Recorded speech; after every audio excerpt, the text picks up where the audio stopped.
Hi everybody, welcome back to my next episode of the Hero Priority Guide.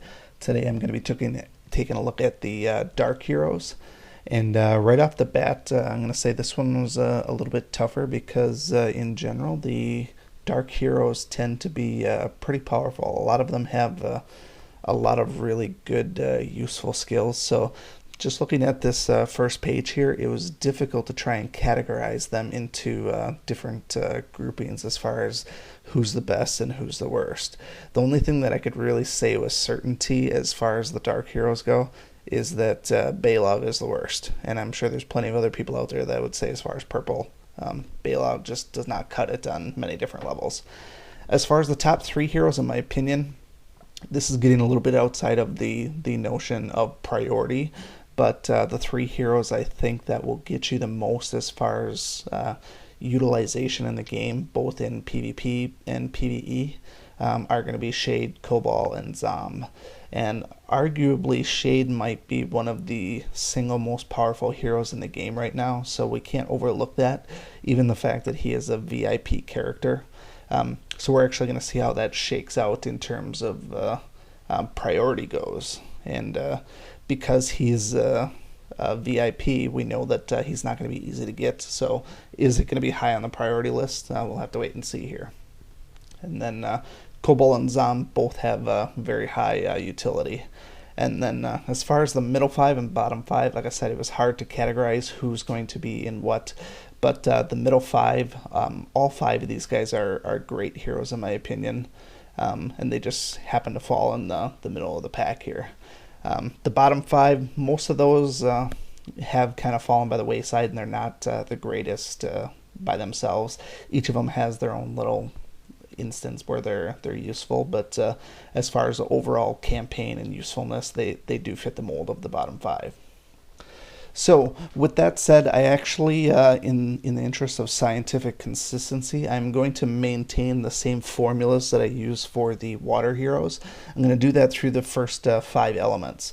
And then when we start comparing the individual classes and types of heroes to one another across different elements, then we'll actually revamp the calculations a little bit and consider things like their attack and their health pool and their defense and maybe even their skill ratings and such as well. I looked at those a little bit, but we can also throw in the abilities as well, and I'll take those into the calculations. For this purpose here, and the last three elements after this, I'm going to keep in the same theme here as far as the things that I'm going to present to you, so you can see how those things actually shake out. So first up is here's our list of Dark Heroes. There are 13 of them total, which comparatively speaking is the second lowest. But the Dark Heroes are ultimately, in my opinion, a little bit more powerful too. When we look at those heroes, there are currently only 3 epics. We have Braum, Shade, and Cobalt. So that's going to give them an edge in terms of who you actually want to go after first. So I assume that the way things are going, we'll probably see another purple epic coming soon, but I think the light heroes only have 2 epics right now, so they're due for another one. The fact that they came out with 2 red ones in a row is kind of surprising to me, but it is what it is. Next up, the availability of heroes. Now, the one thing that I notice as far as Dark Heroes go is because they are in general more powerful, the hero tokens are relatively difficult to come by compared to some of the other elements like the nature, fire, and water heroes. They're a lot more difficult to secure. So I broke this into 2 different sections here. The big stars are ones that have they have tokens available in the normal campaign, so you can start farming these guys early and often. The smaller stars are the ones that have tokens in the challenge mode campaign. I also included 2 stars on Cobalt because he is far and away more bountiful than any of the other ones. In fact, his tokens are twice as much as everybody else. So you can farm Cobalt very, very thoroughly to start with. He has 7 dungeons in the normal campaign that you can farm his tokens. So all the scientific calculations aside, go for Cobalt as soon as you can. It's gonna definitely be worth it. Next up is the energy costs. So who are the cheapest guys to actually use?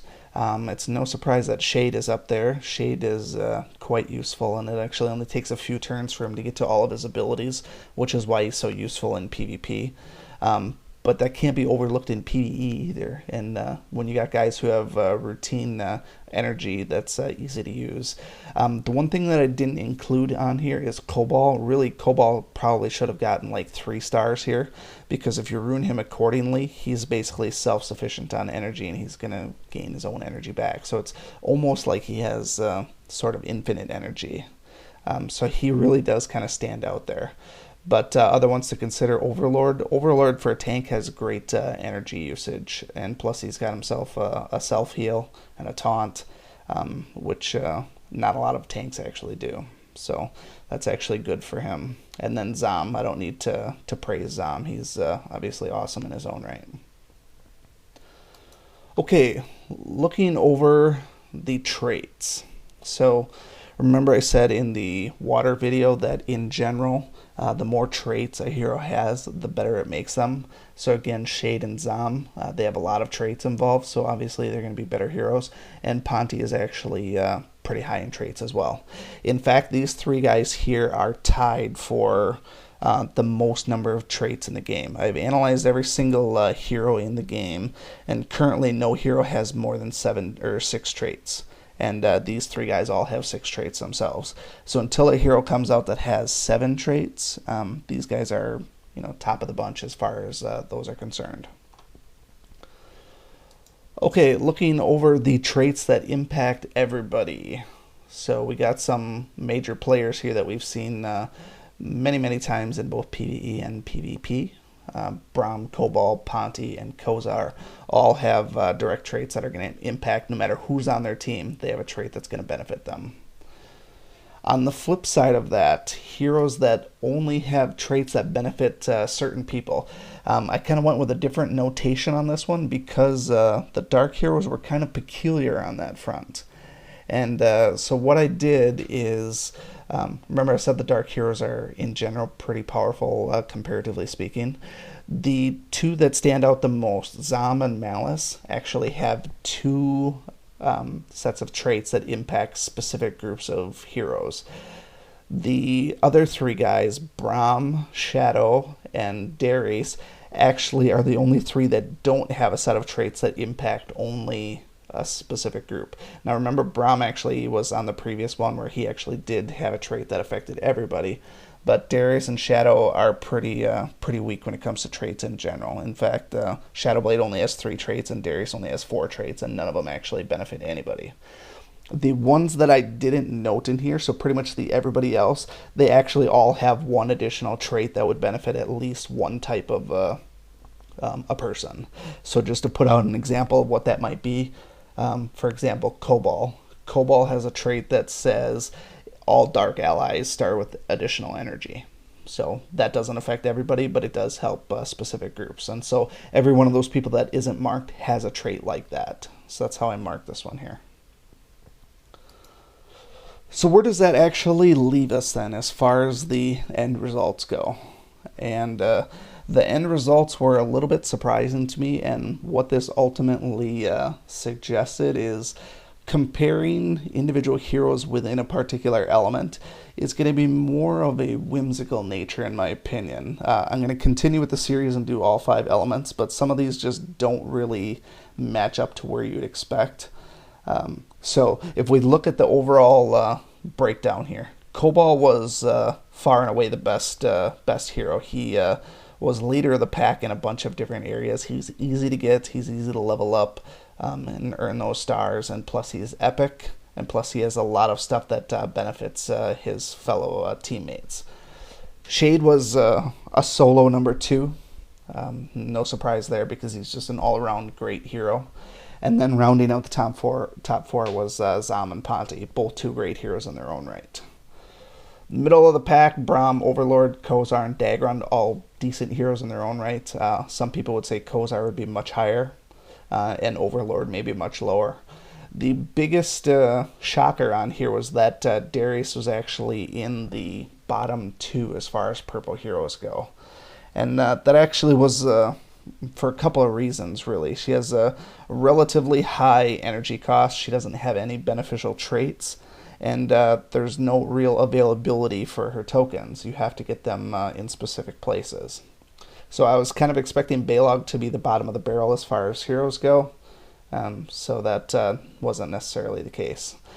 Some would also argue that Shadowblade could probably be up in the top four, and I would probably agree with that as well. As far as a PvP standpoint go, in PvE, Shadowblade doesn't really shine that much outside of maybe the normal campaign. He's overly squishy and just doesn't survive well without some taunters out there. But his PvP damage can be almost unparalleled if run properly.